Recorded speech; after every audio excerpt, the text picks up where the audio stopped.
Bab 8. Ahli ramuan. Lihat, itu dia. Mana? Di sebelah anak jangkung berambut merah yang pakai kacamata. Kau lihat wajahnya? Kau lihat bekas lukanya? Bisik-bisik terus mengikuti Harry begitu dia meninggalkan asramanya esok harinya. Anak-anak yang sedang antri di depan ruang-ruang kelas berjingkat untuk bisa melihatnya, atau berjalan balik di koridor agar bisa berpapasan lagi dengannya, lalu menatapnya. Harry ingin sekali mereka tidak begitu, karena dia harus berkonsentrasi untuk menemukan kelasnya.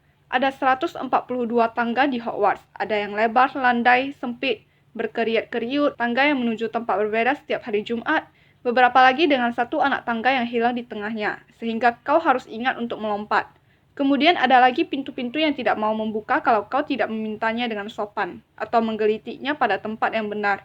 Dan pintu-pintu yang sebenarnya bukan pintu, melainkan dinding tebal yang cuma pura-pura jadi pintu. Juga sangat sulit untuk mengingat benda apa ada di mana, karena segalanya tampaknya pindah-pindah terus. Orang-orang dalam lukisan tak hentinya saling mengunjungi dan Harry yakin baju-baju zirah itu bisa berjalan. Para hantu juga tidak membantu. Sungguh mengagetkan jika salah satu dari mereka mendadak melayang menembus pintu yang belum berhasil kau buka. Nick, si kepala nyaris putus, selalu dengan senang hati menunjukkan arah yang benar kepada murid-murid baru Gryffindor. Tetapi Beavers, si hantu jahil, akan menyesak kamu ke dua pintu terkunci dan tangga tipuan saat kau sudah terlambat untuk pelajaran berikutnya. Dia akan menjatuhkan keranjang-keranjang sampah ke atas kepalamu, menarik karpet dari bawah kakimu, melemparimu dengan potongan-potongan kapur, atau diam-diam tanpa menampakkan diri menyelinap di belakangmu, memencet hidungmu dan menjerit, "Ketangkap kau!" Yang lebih gawat lagi dari Beavers adalah si penjaga sekolah, Argus Filch. Harry dan Ron tanpa sengaja membuatnya marah pada pagi pertama mereka. Filch memergoki mereka sedang memaksa memasuki pintu yang sialnya ternyata menuju ke koridor terlarang di lantai 3. Filch tidak percaya mereka tersesat. Dia yakin mereka mencoba mendobrak pintu itu dengan sengaja dan sedang mengancam akan mengurung mereka di bawah tanah ketika kebetulan Profesor Quirrell lewat dan menyelamatkan mereka. Filch mempunyai kucing bernama Mrs. Norris. Kucing kurus berbulu abu-abu kecoklatan dengan mata menonjol bersorak tajam seperti lampu, persis seperti mata Filch sendiri. Mrs. Norris berpatroli di koridor-koridor sendirian. Cobalah langgar satu peraturan saja di depannya. Kalau salah satu jari kakimu saja melanggar garis batas, dia akan langsung memanggil Filch, yang akan muncul 2 detik kemudian dengan mendesah-desah. Filch tahu lorong-lorong rahasia di sekolah lebih dari siapapun, kecuali mungkin si kembar Weasley, dan bisa muncul sama mendadaknya dengan hantu manapun. Semua anak membencinya, dan diam-diam banyak sekali yang berambisi menendang Mrs. Norris. Dan kalau kelasmu sudah ketemu, kau masih harus menghadapi berbagai mata pelajaran sihir. Ternyata sihir jauh lebih rumit. Seperti yang kemudian Harry ketahui, daripada sekedar melambaikan tongkat sihirmu dan mengucapkan kata-kata aneh. Mereka harus mempelajari langit malam lewat teleskop mereka pada tengah malam dan mempelajari nama berbagai bintang dan pergerakan planet-planet. 3 kali dalam seminggu mereka mengunjungi rumah-rumah kaca di belakang kastil untuk mempelajari herbologi, ilmu tanaman obat, di bawah asuhan wanita penyihir gemuk pendek bernama Profesor Sprout. Di tempat itu mereka belajar bagaimana merawat semua tanaman dan jamur-jamur aneh dan apa kegunaannya. Jelas yang paling membosankan adalah sejarah sihir. Satu-satunya pelajaran yang pengajarnya adalah hantu. Profesor Binns memang sudah tua sekali ketika dia tertidur di depan perapian di ruang guru dan bangun keesokan paginya untuk mengajar dengan meninggalkan tubuhnya. Binns mengoceh terus dengan amat membosankan sementara mereka mencatat nama dan tanggal-tanggal dan bingung sendiri sehingga tukar-tukar antara Emerick si jahat dan Urik si aneh. Profesor Flitwick, guru jimat dan guna-guna, adalah penyihir kecil mungil yang harus berdiri di atas setumpuk buku agar bisa menatap melewati mejanya. Pada awal pelajaran pertama mereka, Profesor Flitwick mengambil daftar absen, dan ketika sampai ke nama Harry, dia memekik penuh semangat dan terjungkal lenyap dari pandangan. Profesor McGonagall lain lagi. Harry betul berpendapat jangan sampai membuatnya marah. Disiplin dan pandai. Dia langsung peringatkan murid-muridnya begitu mereka duduk untuk mengikuti pelajarannya yang pertama. Transfigurasi adalah salah satu ilmu sihir yang paling rumit dan paling berbahaya yang akan kalian pelajari di Hogwarts, katanya. Siapapun yang mengacau di kelas akan dikeluarkan dan tidak boleh ikut lagi. Kalian sudah diperingatkan. Kemudian dia mengubah mejanya menjadi babi dan menjadi meja lagi. Anak-anak semua sangat kagum dan tak sabar ingin memulai, tetapi segera menyadari bahwa masih lama lagi sebelum mereka bisa mengubah perabot menjadi binatang. Sesudah membuat banyak catatan rumit, masing-masing diberi sebatang korek api dan mulai mencoba mengubahnya menjadi jarum. Pada akhir pelajaran, hanya Hermione Granger yang berhasil membuat perubahan pada korek apinya. Profesor McGonagall menunjukkan pada seluruh kelas bagaimana korek api Hermione menjadi keperakan dan tajam dan melayangkan senyum langkanya kepada Hermione. Pelajaran yang ditunggu-tunggu semua anak adalah pertahanan terhadap ilmu hitam. Tetapi pelajaran Quirrell ternyata kesannya main-main.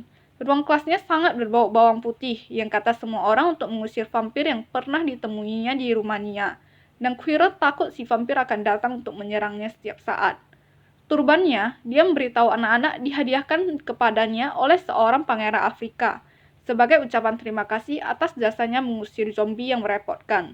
Tetapi anak-anak tidak begitu mempercayai cerita ini. Soalnya ketika Seamus Finnegan dengan bersemangat bertanya bagaimana Quirrell melawan zombie itu, wajah Quirrell langsung merah dan dia mulai berbicara tentang cuaca. Lagi pula, anak-anak mencium bau aneh di sekitar turban itu. Dan si kembar Weasley ngotot turban itu penuh bawang putih juga, sehingga Quirrell terlindungi kemanapun dia pergi. Harry lega sekali ketika ternyata dia tidak ketinggalan pelajaran dari teman-temannya. Banyak anak lain yang juga berasal dari keluarga Muggle. Dan seperti dia, sebelumnya tidak tahu sama sekali bahwa mereka sebetulnya penyihir. Banyak sekali yang harus dipelajari sehingga bahkan anak-anak seperti Ron pun tidak jauh lebih maju daripada yang lain. Hari Jumat adalah hari penting untuk Harry dan Ron. Mereka akhirnya berhasil menemukan jalan ke aula besar untuk sarapan tanpa tersesat. Apa pelajaran kita hari ini? Harry bertanya kepada Ron sementara dia menuangkan gula ke buburnya. Ramuan, 2 jam pelajaran bersama anak-anak Slytherin, kata Ron. Snape kepala asrama Slytherin. Orang-orang bilang dia pilih kasih, dan anak-anak Slytherin selalu jadi anak emasnya. Kita lihat saja nanti, apakah betul begitu. Mudah-mudahan saja kita jadi anak emas McGonagall, kata Harry. Profesor McGonagall adalah kepala asrama Gryffindor, tetapi dia tetap saja memberi mereka banyak sekali PR hari sebelumnya. Saat itu pos tiba. Sekarang Harry sudah terbiasa dengan itu, tetapi pada pagi pertama menyaksikan pos datang, Harry sedikit syok juga. Karena kira-kira 100 burung hantu tiba-tiba saja meluncur masuk ke dalam aula besar ketika mereka sedang sarapan, mengitari meja-meja sampai mereka melihat pemilik mereka dan menjatuhkan surat atau paket ke pangkuan mereka. Sejauh ini, Hedwig belum pernah membawakan apa-apa untuk Harry. Burung hantu betina itu kadang-kadang terbang masuk untuk mematuk-matuk telinga Harry dan makan sedikit roti panggang sebelum pergi tidur di kandang burung hantu bersama burung-burung hantu sekolah lainnya. Tetapi pagi ini dia melayang turun di antara selai dan mangkuk gula dan menjatuhkan surat ke atas piring Harry. Harry segera merobek amplopnya. Dear Harry, aku tahu kau bebas setiap Jumat sore. Jadi, maukah kau datang dan minum teh bersamaku sekitar pukul 3? Aku ingin mendengar segalanya tentang minggu pertamamu. Kirim balasan lewat Hedwig. Hagrid. Harry meminjam pena bulu milik Ron, menulis, ya, dengan senang hati, sampai ketemu, di belakang surat itu dan melepas Hedwig lagi. Untunglah Harry akan minum teh dengan Hagrid, sehingga ada sesuatu yang bisa dinantinya dengan senang. Sebab pelajaran ramuan ternyata menjadi hal paling buruk yang sejauh ini terjadi. Dalam acara pesta awal semester, Harry merasa Profesor Snape tidak menyukainya. Pada akhir pelajaran pertama ramuan, Harry tahu dia keliru. Profesor Snape bukan tidak menyukainya, dia membencinya. Pelajaran ramuan berlangsung di salah satu ruang bawah tanah. Di sini hawanya lebih dingin daripada di kastil di atas. Dan ruang itu sendiri sudah cukup menyeramkan tanpa binatang-binatang diawetkan yang mengapung di dalam tamu-tamu gelas yang berjajar di sepanjang dinding. Snape, seperti Flitwick, memulai pelajaran dengan mengambil daftar absen. Dan seperti Flitwick juga, dia terhenti ketika tiba pada nama Harry. Ah ya, Harry Potter, selebriti baru kita, katanya pelan. Draco Malfoy, Crabbe, dan Goyle mengejek di balik tangan mereka. Snape selesai mengabsen dan memandang murid-muridnya. Matanya hitam seperti mata Hagrid, tetapi tidak memiliki kehangatan seperti Hagrid. Mata itu dingin dan kosong, dan membuatmu teringat akan lorong gelap. Kalian berada di sini untuk mempelajari ilmu rumit dan seni membuat ramuan, katanya memulai. Suaranya tak lebih daripada bisikan, tetapi anak-anak menangkap semua kata yang diucapkannya, seperti Profesor McGonagall. Snape punya kelebihan bisa membuat seluruh murid di kelasnya menyimak. Karena tak banyak kibasan tongkat yang konyol di sini, banyak di antara kalian akan susah percaya ini sihir. Aku tidak berharap kalian benar-benar bisa menghayati keindahan isi kuali yang menggelegak lembut dengan asapnya yang menguar. Kekuatan halus cairan-cairan yang merayap merasuki nadi manusia, menyihir pikiran, menjerat akal sehat, Aku bisa mengajari kalian bagaimana membotolkan kepopuleran, merebus kejayaan, menyumbat kematian, kalau kalian bukan kepala-kepala kosong seperti anak-anak lain yang biasa ku ajar. Kesunyian menyusul pidato pendek ini.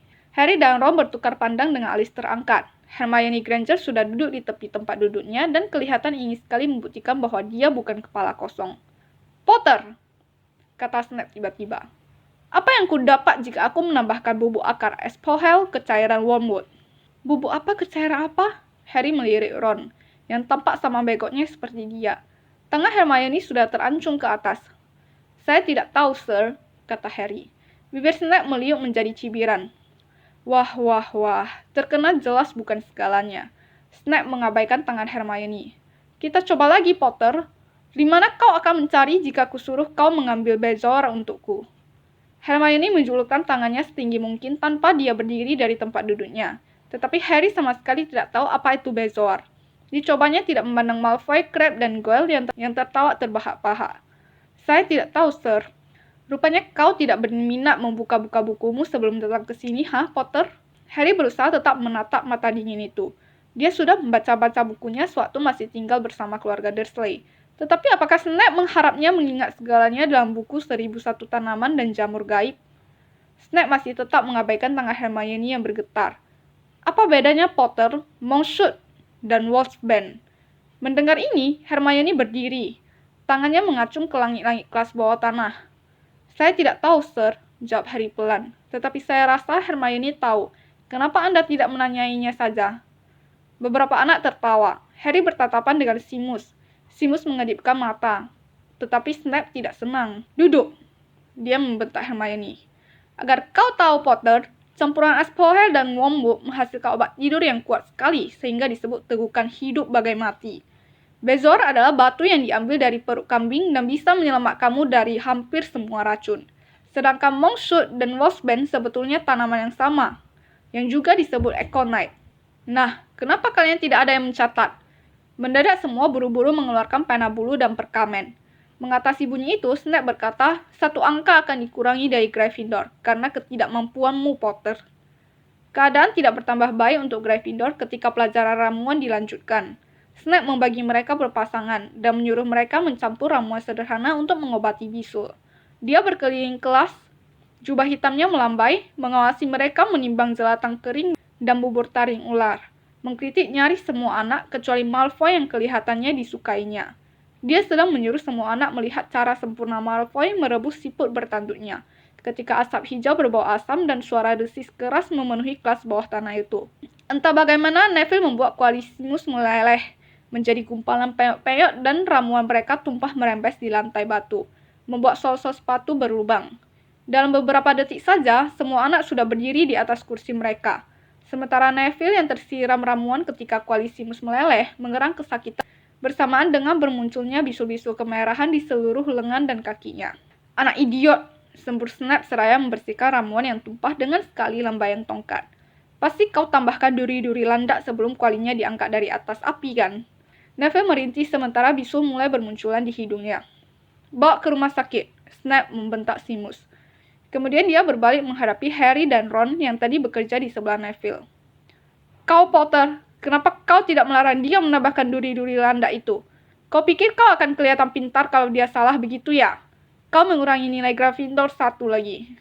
Ini sungguh tidak adil. Harry sudah membuka mulut untuk membantah, tetapi Ron menendangnya di balik kuali mereka. "Jangan memaksa," gumamnya. "Aku sudah dengar Snape bisa menjadi sangat jahat." Ketika mereka menaiki tangga meninggalkan ruang bawah tanah 1 jam kemudian, pikiran Harry kacau dan semangatnya merosot. Dia telah membuat Gryffindor kehilangan 2 angka dalam minggu pertamanya saja.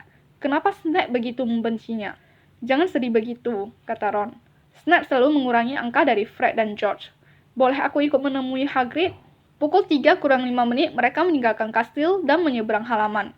Hagrid tinggal di dalam rumah papan kecil di tepi hutan terlarang. Sebuah busun model kuno dan sepasang sepatu luar karet ada di depan pintu. Ketika Harry mengetuk, mereka mendengar gegarukan kaki dan gonggongan keras. Kemudian suara Hagrid membahana.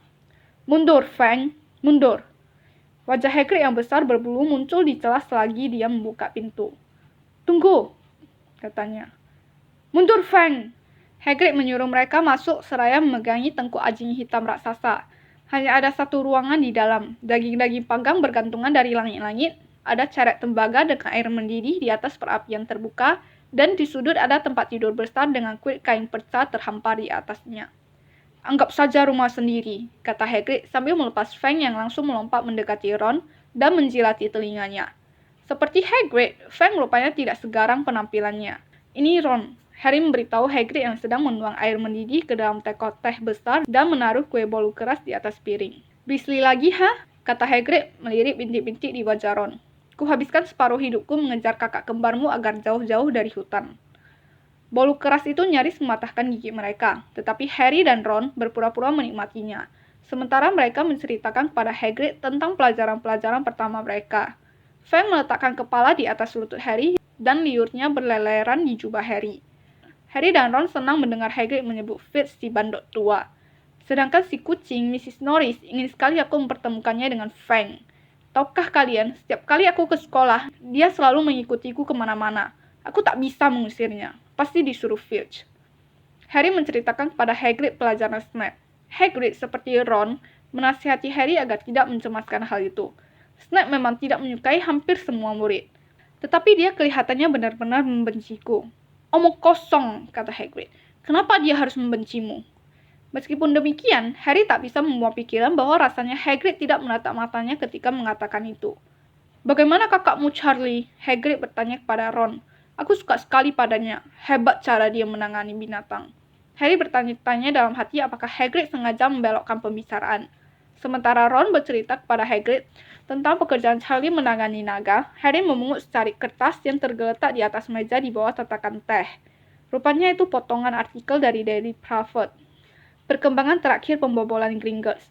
Penyelidikan tentang pembobolan Gringotts yang terjadi tanggal 31 Juli lalu masih diteruskan.